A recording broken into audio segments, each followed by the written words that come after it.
Jacob's 20 years of refuge. Genesis chapter 29, 1930 to 1910 BC, 152nd through 172nd year of the covenant of the torch. Isaac's age 136 to 156, Jacob's age 76 to 96. Jacob was full of expectation after he had received the great blessing in the covenant at Luz. However, contrary to his expectations, he was treated worse than a servant in his uncle Laban's house. He entered Laban's house at the age of 76, labored for Laban for 7 years, and was given Leah as wife.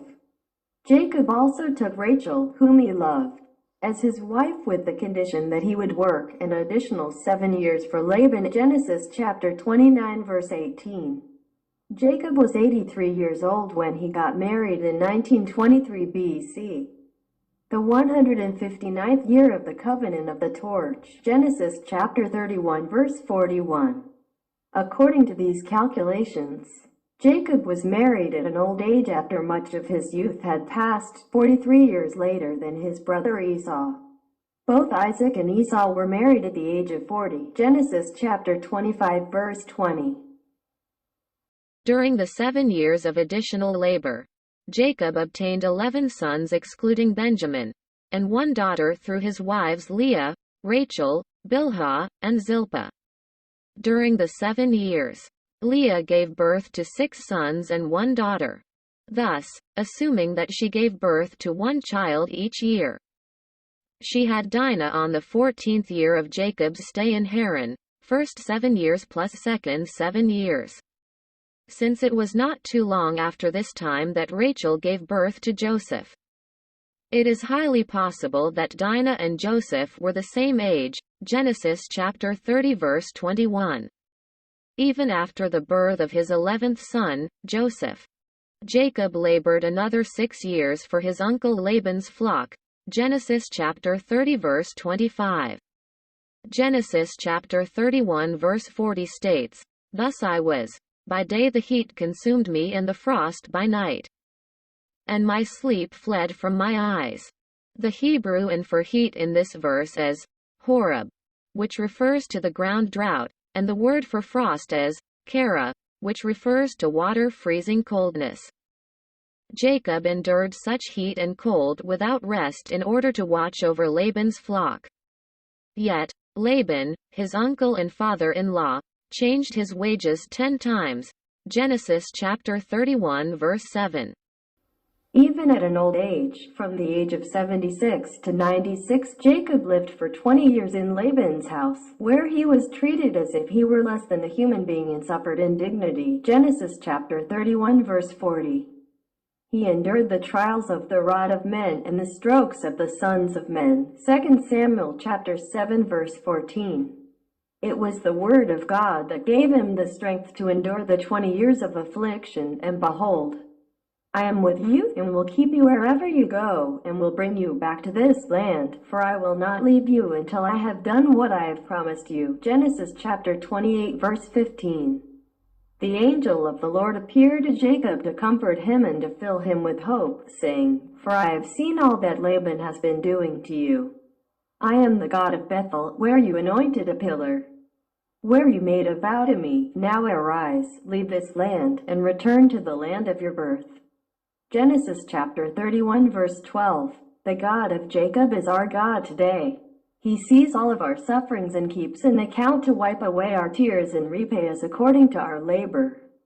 Here, God revealed himself to Jacob as the God of Bethel. Genesis chapter 31 verse 13, the same God who gave him the covenant of the latter 20 years before, promising him descendants like the dust of the earth and guaranteeing his return to Canaan. Genesis chapter 28 verse 13.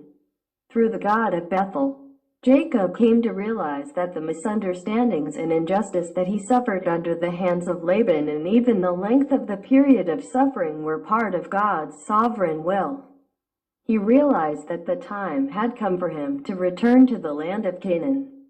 When Jacob left Canaan at the age of 76, he was like a fugitive on the run, but now at the age of 96, He was returning as the head of a large clan that included 4 wives, 12 sons, and exceedingly great wealth. Genesis chapter 30 verse 43.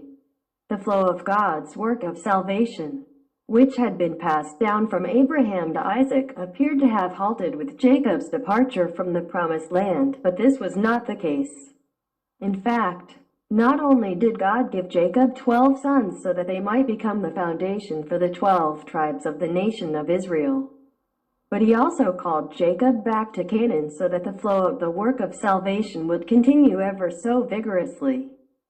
Jacob returns to Canaan. Genesis chapter 33 verse 18, 1910 BC, 172nd year of the covenant of the torch. Isaac's age 156, Jacob's age 96, Joseph's age 6 estimated. Israel, Jacob's new name. Mahanaim was the first encampment for Jacob's clan as he was returning to Canaan after fleeing from Esau 20 years earlier. Genesis chapter 32 verse 1.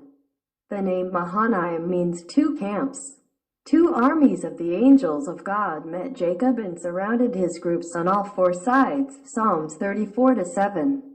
Because Jacob feared greatly the revenge that he might suffer at the hands of his brother Esau.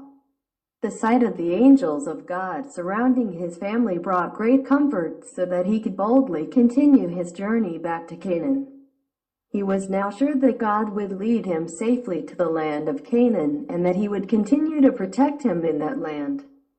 Then messengers told Jacob that his brother Esau was coming to meet him with 400 men. Genesis chapter 32 verse 6. If Esau had no intention of taking revenge, he would not have needed 400 men. Jacob prepared a present for his brother Esau: 200 female goats and 20 male goats, 200 ewes and 20 rams, 30 milking camels and their colts, 40 cows and 10 bulls, 20 female donkeys and 10 male donkeys. Genesis chapter 32 verse 13. Since this list does not specify the number of the milking camels' colts, the number of animals was more than 550. Realizing the desperate situation he was in and knowing that he could do nothing by his own strength, Jacob remained behind alone, risking his life. He began to pray at the ford of the Jabbok. Genesis chapter 32 verse 24. The name Jabbok, Genesis chapter 32 verse 22, in Hebrew is Jabbok, meaning to flow. While Jacob was experiencing great fear and distress, Genesis chapter 32 verse 7, he keenly realized that all of the worldly merits and advantages, on which he depended all along, were useless.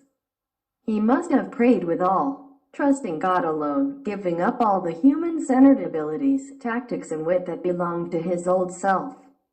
He prayed with his life on the line until the socket of his thigh became dislocated. He said to the angel of God, "I'll not let you go unless you bless me," and at last, throughout his prayer, he received the new name Israel. Genesis chapter 32 verse 26.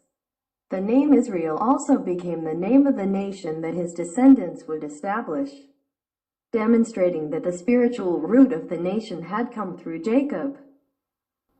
Jacob protects Rachel and Joseph. When Jacob saw that Esau was coming to meet him with his army of men, he placed Rachel and Joseph in the very end of the caravan in order to protect them from Esau. Genesis chapter 33 verse 1. He did this because Rachel is the one whom God remembered and opened her womb to give birth to Joseph. Genesis chapter 30 verse 22. Jacob promised Laban to work 7 years for him in order to get married to Rachel. Genesis chapter 29 verse 18. It was also for Rachel that he worked another 7 years. Genesis chapter 29 verse 27.